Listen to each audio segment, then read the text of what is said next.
Hello মা, তুমি তো তোমার নিজের পছন্দে আমাকে বিয়ে দিয়েছিলে, এখন দেখো এই ছেলের চরিত্র কেমন। আমার তো আগেই সন্দেহ হয়েছিল ওর উপরে। ঠিক আছে, আসো।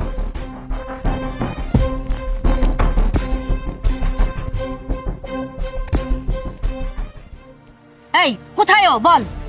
ওই তো সামনের ওই বিল্ডিং এ ঢুকেছে।